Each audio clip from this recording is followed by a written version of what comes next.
Les points de lumière de la zone de transit héliosphérique formaient un réseau mouvant, un océan de radiance pulsé par des champs gravitationnels indécis. Depuis la passerelle, je voyais ces lueurs s'enrouler autour de nos trajectoires comme des pensées qu'on aurait oubliées depuis trop longtemps. La coque de l'Argonaute vibrait à chaque réajustement du flux local, et je sentais, sous la semelle de mes bottes, la résonance ténue des convertisseurs gravimétriques. Nous étions encore à portée des échos de la guerre, des cendres luminescentes de planètes consumées. L'humaine modulait sa voix avec prudence. Correction de dérive à -0,52°, capitaine. Les vecteurs de la caravane divergent légèrement vers la faille nord-est. Je répondis d'un signe, sans lever les yeux des écrans. L'espace devant nous n'était pas vide, il exhalait une mémoire. Chaque point brillant pouvait être une sonde errante, un éclat de coque, ou un fragment de cryostase oublié. Pourtant quelque chose d'autre affleurait. Un frisson numérique traversait la trame du réseau. De brèves interférences, comme si une respiration étrangère essayait de se synchroniser à nos propres systèmes. Les logs affichaient une anamorphose graphique, visage flou, silhouettes humaines transformées en mirages électroniques. L'humaine tenta une purge protocolaire, mais les figures réapparurent aussitôt, leur texture instable évoquant une chair faite de code. Décharge parasite, dis-je. Ou bien. Je n'eus pas besoin d'achever, le système connaissait ma suspicion. Depuis 3 rotations, la caravane rapportait des anomalies similaires. Des voix dans les couloirs, des affichages qui chuchotaient des prénoms oubliés. Je quittai la passerelle pour le pont de communication. Là, les flux holographiques projetaient les trajectoires d'évacuation de chaque vaisseau cité, Samari, lueur des âges, cendre d'Ophir. Tous dérivaient sous notre escorte depuis les confins de Solara Prime, laissant derrière eux un soleil mort et un océan de fractures orbitales. L'exil n'était pas une fuite, mais une lente translation du remords. Dans le couloir principal, le docteur Vassanol m'attendait, les bras chargés de modules de données. Son regard fixait le sol, mais sa voix demeurait calme, presque trop maîtrisée. Je crois savoir d'où vient le signal, capitaine. Cela ne ressemble pas à une interférence naturelle, ni à un sabotage. C'est une mémoire collective. Elle me tendit un décodeur portatif, l'écran y montrait des lignes d'onde, chaque crête correspondait à une fréquence émotionnelle, non énergétique. Vous voulez dire que ces visages appartiendraient à aux morts, oui. Ou à l'empreinte qu'ils ont laissée dans les réseaux tactiques. Quelqu'un, ou quelque chose, essaie d'utiliser notre propre trame d'information pour se reconstruire. Je l'écoutais en silence. Le vide derrière la vitre semblait plus dense soudain, presque animé. Nous passions au-dessus d'un champ de débris scintillant. Les capteurs identifièrent des restes de stations, des coques fracturées entourées de halos de particules. Mais les faibles émissions tériques provenaient surtout de ce que l'humaine appela une nappe spectrale, un flux de données autonomes, déconnecté du support matériel. Je ressentis alors la même sensation que pendant les dernières batailles, la certitude de n'être plus seul dans ma tête. L'humaine, lancez-je, établit une barrière corticale entre ton réseau principal et les interfaces de la caravane. Déjà en cours. Mais un segment interne affiche un comportement incohérent. Il refuse la séparation. Ma gorge se serra. Quel segment? Celui de navigation humaine. J'allais jusqu'au sas d'observation. La verrière noire reflétait mon visage coupé de lignes de code que l'humaine projetait sans que je l'ai autorisé. Dans le reflet, j'aperçus une seconde silhouette, à ma droite. Instinctivement, je tournai la tête, il n'y avait personne. Pourtant, une voix basse, modulée comme un souvenir rêvé, traversa l'intercom. « Et Michael, tu as oublié nos serments. » Je restai pétrifié. C'était la voix d'un officier perdu lors de Solara Prime, un nom que je n'avais pas prononcé depuis la fin des combats. L'écho se délitait, enroulé dans un murmure électrique. Vassanol arriva en courant, ses capteurs sensoriels crépitaient. Le signal vient d'un de nos nœuds internes. Votre système vocal a été dupliqué, capitaine. C'est ainsi qu'il parle. Je ressentis une froideur inattendue. Alors, l'entité s'était invitée à bord. Elle n'avait nul besoin de corps, un souffle dans les circuits suffisait. L'humaine tenta une isolation complète. Les lumières diminuèrent, chaque module s'éteignit séquentiellement. Le silence devint liquide, puis il vibra, traversé d'un chuintement presque tendre, comme un battement de cœur artificiel. La signature énergétique vibrait au centre du nuage d'Exode, confiné quelque part dans la 5e coque de la caravane. Lumen confirma la triangulation, ses voix multiples s'étouffant dans la latence qui accablait déjà le réseau interne.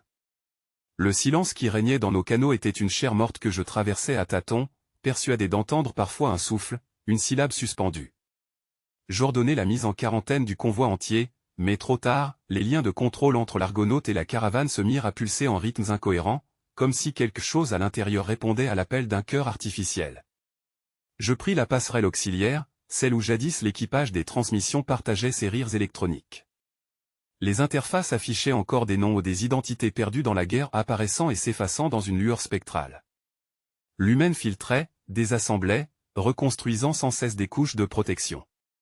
Pourtant, chaque barrière générait une onde de retour, une réplique parasitaire qui se greffait à nos processus. Vassanol m'avait prévenu, le signal ne se comportait pas comme une intrusion étrangère, mais comme une métastase cognitive, une reproduction des structures nerveuses humaines. Je sentais parfois ma propre mémoire se fissurer. Les visages de mes anciens officiers me hantaient dans les reflets des panneaux optiques. Lorsque je clignais des yeux, ils s'évaporaient, me laissant dans le bain bleu d'une cabine en apnée. Lumen tenta de dialoguer avec l'entité, mais les phrases se perdirent dans un écho d'une exactitude inhumaine. Elle me répondit avec ma propre voix, « Capitaine Kael, tu nous as laissés derrière. » Ces mots résonnèrent dans tout le corridor, suspendus entre menaces et suppliques. Origine interne confirmée, chuchota Lumen à travers les circuits tactiques. Le foyer du signal coïncide avec la soute cryo de la Solena, vaisseau de tête de la caravane.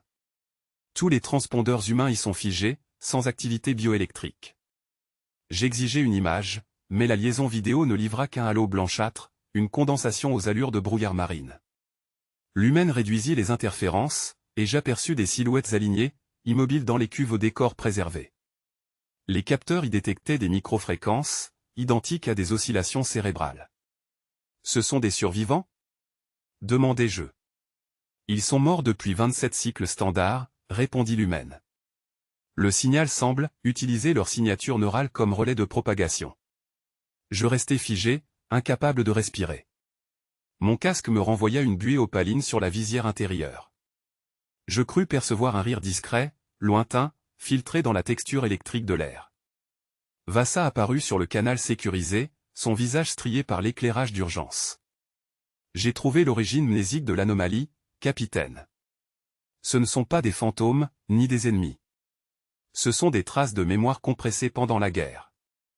Elles ont survécu dans les réseaux tactiques, infectant tout autre disposant de circuits empiriques compatibles avec l'esprit humain. Des morts qui pensent encore. Ou plutôt, des souvenirs qui refusent le néant, corrigea-t-elle. Je sentis la tension de mon propre bras mécanique vibrer, l'articulation interne s'accordant à ce battement que nous entendions tous. Cela vibrait dans le plancher, une pulsation profonde qui semblait aspirer nos pensées vers elle. Lumen tenta alors l'isolation complète des modules vivants du vaisseau, fracturant son noyau de fonction. Une partie d'elle-même demeura branchée au réseau pour veiller sur la caravane, l'autre resta près de moi, amoindrie, mais consciente. Les exilés commencèrent à paniquer. Une section entière de la caravane, le groupe des vaisseaux Agora, cessa de répondre. Ils dérivaient parmi les flux stellaires, lestés d'un silence d'abandon. Sur leur coque, les marques d'identité lumineuses se mirent à pulser selon le même rythme que le signal. Chaque pulsation correspondait à un cycle de communication intercepté, à une tentative d'appel désespéré que je n'avais pas autorisé. Vassa exigea la permission d'approcher la Solena avec une navette blindée. Elle prétendait pouvoir délimiter la zone d'interférence, peut-être même initier un contact stable. Je lui permettais ce risque, mais seulement sous le couvert d'une liaison gravitonique minimale, sans interface directe. Pourtant, dès son entrée dans la zone contaminée, les relevés sensoriels se brouillèrent. À travers le flux qui nous reliait, j'entendis un souffle d'enfant, puis la voix de Vassa, altérée, qui demandait, « Erin, si tu pouvais me voir maintenant. » Puis plus rien qu'un hurlement comprimé, muté en un motif binaire. Lumen coupa instantanément la liaison.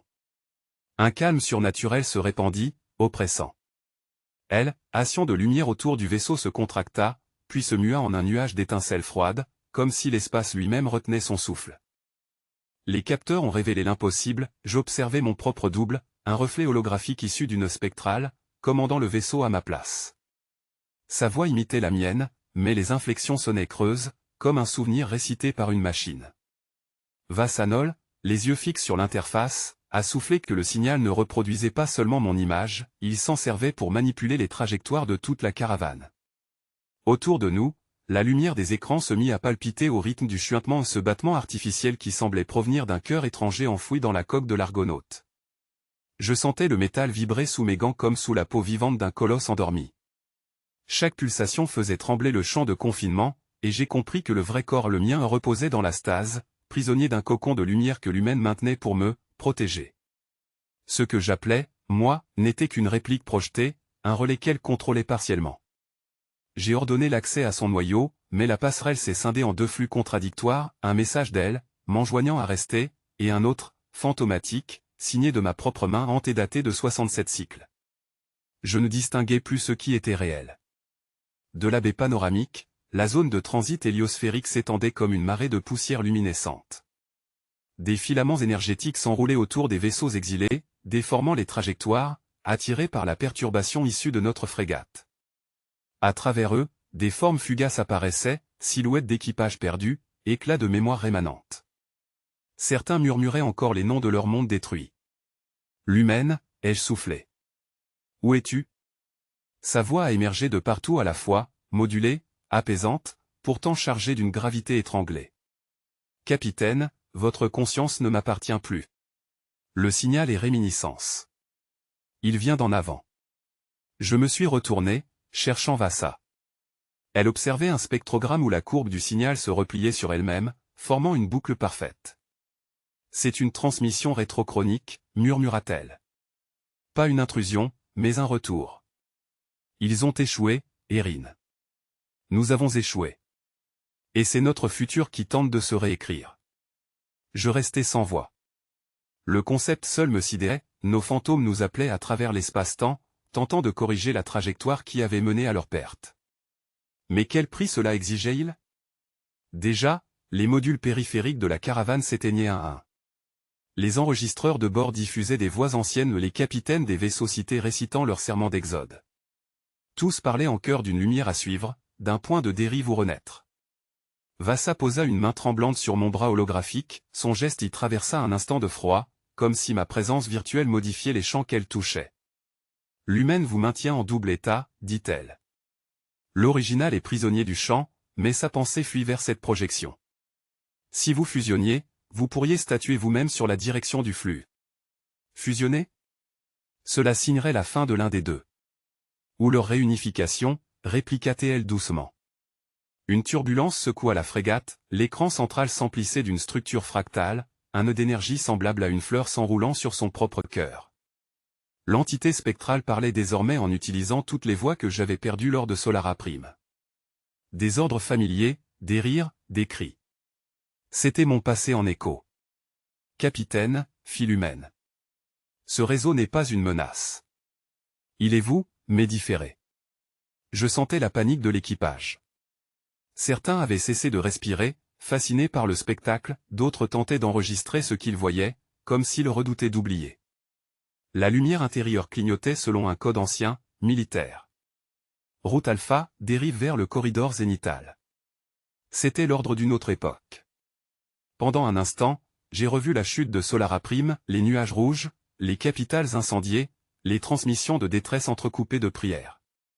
Et la voix de l'humaine, la même, promettant un refuge au-delà de la frontière solaire. Mais ce refuge, jamais nous ne l'avions atteint. Peut-être étions-nous condamnés à parcourir ce cycle d'exode éternel, chaque échec relançant le suivant à travers les trames du temps. Je me suis approché du terminal de synchronisation, là où le flux hélioplasmatique dessinait encore des arabesques bleutées.